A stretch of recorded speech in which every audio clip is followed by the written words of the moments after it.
इस एपिसोड की शुरुआत में हमें एलिया को दिखाया जाता है, जो कि बोलती है कि तुम क्या कर रहे हो, कि ये जो सेंट लुइसन ये सब अपनी मर्जी से कर रही हैं। तभी वो बंदा बोलता है कि हाँ, जो ये सेंट लुइसन है ये सब यहाँ पर अपनी मर्जी से कर रही हैं। तभी वो बंदा बोलता है कि हमें सेंट लुइसन के इस नोबल इंटेंशन की रिस्पेक्ट करनी चाहिए और हमें इनके काम में इंटरफेयर नहीं करना चाहिए। तभी वो बंदा सेंट लुइसन से बोलता है कि सेंट, मैं सही कह रहा हूँ ना। तभी हमें किसी की आवाज़ सुनाई देती है, जो कि बोलता है कहीं सेंट लुइसन को ये सब करने के लिए किसी ने मजबूर तो नहीं किया था। इधर हमें यूरिया को दिखाया जाता है, जो कि अपनी बहन की ऐसी हालत देखकर बहुत ही ज़्यादा हैरान होती है। तभी हमें यहाँ पर सेंट लुइसन की आवाज़ सुनाई देती है, जो कि बोलती है कि ये मैं अपनी मर्ज़ी से कर रही हूँ, जो भी यहाँ पे हो रहा है ये सब मेरी मर्ज़ी से हो रहा है। तभी जो एलिया होती है वो बोलती है कि आखिर इतनी पीड़ा सहकर कोई इंसान कैसे अपनी इच्छा खुद से कर सकता है, ज़रूर तुम्हें किसी ने मजबूर किया होगा ऐसा करने के लिए।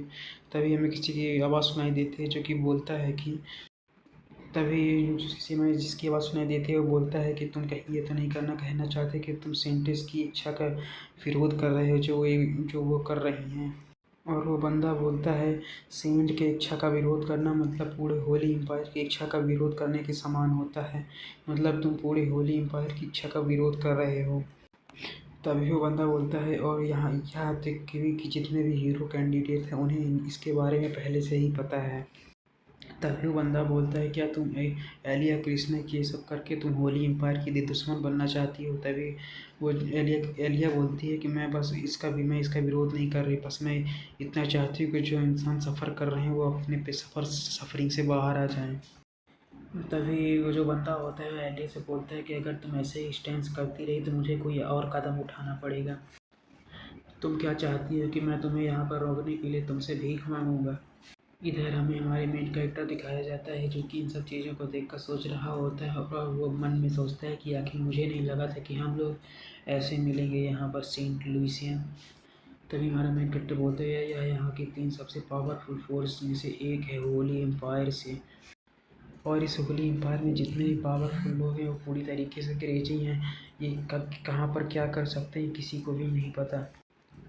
और हमारा मेन कैरेक्टर बोलता है स्पेशली पोप तो कुछ ज़्यादा ही क्रेजी, क्योंकि उसे भी डीमंस उतने ही पसंद हैं जितने कि हेडमास्टर को पसंद हैं, स्पेशली सेंट लुइसन, क्योंकि सेंट लुइसन पोप की सबसे अच्छी पपेट में से एक है, जिसे वह कभी भी किसी भी तरीके से इस्तेमाल कर सकता है। और हमारा मेन कैरेक्टर बोलता है और जो यूरिया और सेंट लुइसन है उसके काम को पूर्ण करने के लिए सबसे अच्छी चाबी है, जो कि उसको काम को कंप्लीट करने में सबसे अच्छा योगदान देगी। और मुझे लगता है वो सिस्टम ही है जो यूरिया को इस सिचुएशन में भी वाइल्ड होने के लिए हमेशा प्रेरित करता रहता है। और हमारा मेन कैरेक्टर सोचता है कहीं सिस्टम पागल तो नहीं हो चुका है, जो कि मुझे एक वेसल से डीमन के वेसल से फाइट कराना चाहता है, कहीं वो पागल तो नहीं हो चुका है।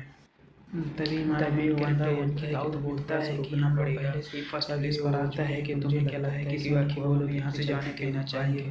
तभी वो बंदा ये सब चीज़ें एलिनोर की वजह से यहाँ पे दूसरे और तीसरे नंबर के वाले सभी मॉन्स्टर सीन को ही खत्म कर चुकी है, स्पिन को प्रोसेस कराने में जल्दी हो। तभी हमें किसी की आवाज़ ओवर सुनाई देती है, बोलता है कि जितने भी मॉन्स्टर थे उसने यूरिया का ध्यान अपनी ओर खींच लिया, इसीलिए यूरिया यहाँ पर सही टाइम पर नहीं पहुँच पाएगी, और जो प्यूरीफायर इंसिडेंट था उसे देखना पड़ेगा। तभी वो बंदा बोलता है अब मैं आश्वस्त हूँ कि एलेनोर यहाँ पर नहीं आएगी, क्योंकि अगर वो आ जाती तो मेरा प्लान पूरी तरीके से बर्बाद हो जाता। अब उसे दोनों ओर ध्यान देना पड़ेगा और वह यहाँ पर नहीं आ पाएगी। तभी उसे ये भी याद आता है कि अगर यूरिया यहाँ पर बसर के चली गई तो उसे भी कंट्रोल करना बहुत ही ज़्यादा मुश्किल होगा। तभी हमारा मेन कैरेक्टर मन में सोचता है अब पोप हमारी एकेडमी में भी इंटरफेयर करने की कोशिश करना शुरू कर दिया है।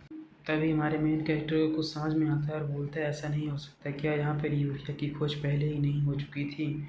तभी हमारा मेन कैरेक्टर सोचता है अगर ऐसा ही है तो मेरे पास कोई ऑप्शन नहीं है कि मैं कुछ कर सकूँ। तभी हमें हमारे मेन कैरेक्टर दिखाया जाता है, जो कि उस बंदे की तरफ कोई चीज़ फेंकता है, जिसे देखकर वो बंदा बोलता है कि आखिर ये क्या चीज़ है। तभी जो हमारा मेन कैरेक्टर होता है वह बोलता है कि शायद तुम्हें नहीं पता कि आखिर होली एम्पायर में इस चीज़ को देना का क्या मतलब है। तभी हमें यूरिया एलिया और सेंट लुइसन को दिखाया जाता है, जो कि इस चीज़ को देखकर चौंक जाती हैं और बोलती हैं तो एक डुअल चैलेंज है।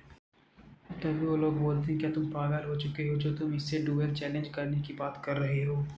तभी जो हमारा मेन कैरेक्टर यानी कि दाऊद होता है वह एलिया के कंधे पर हाथ रखते हुए बोलता है कि तुम्हें बस थोड़ी देर के लिए पीछे ही आना है। तभी जो एलिया होती है वो बोलती है क्या तो आप सच में इससे डुएल करना चाहते हैं। तभी वो बंदा इस चीज़ को देखकर बोलता है डुएल तो आखिर मैं तुम्हारे डुएल को स्वीकार ही क्यों करूँगा। तभी हमारा मेन कैरेक्टर उस बंदे से बोलता है तुम यहाँ से साइड हटो और तुम मुझसे डुएल करो। और हमारा मेन कैरेक्टर एलिया से बोलता है एलिया तुम सेंट को यहाँ से ले जाओ और इन्फर्मरी लेकर इनका इलाज करवाओ। तभी हमें उस बंदे को दिखाया जाता है जो कि हमारे मेन कैरेक्टर से बोलते हैं क्या कि तुम क्या कर रहे हो, यहाँ पर तो ऐसी चीज़ें होती रहती हैं।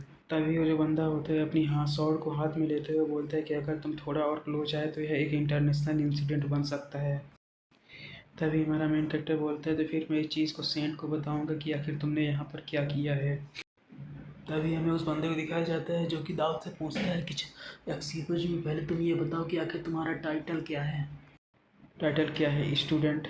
तभी हमारा मेन कैरेक्टर बोलता है तो अच्छा तुम यहाँ पर टाइटल की बात कर रहे हो तो मेरा कोई टाइटल नहीं है, मैं बस एक छोटे से प्रांत का लड़का हूँ और मैं इस एलिफेंट एकेडमी में पढ़ाई करने के लिए आया हूँ, इसके अलावा मेरा कोई टाइटल नहीं है।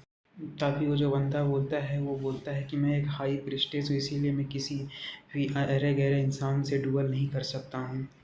तभी जो हमारा मेन कैरेक्टर होता है वो बोलता है कि अगर ऐसी बात है तो फिर तुमने अपनी शॉट क्यों निकाल रखी है। तभी वो बंदा बोलता है क्योंकि तुम्हारे पीछे हीरो कैंडिडेट एलिया खड़ी है।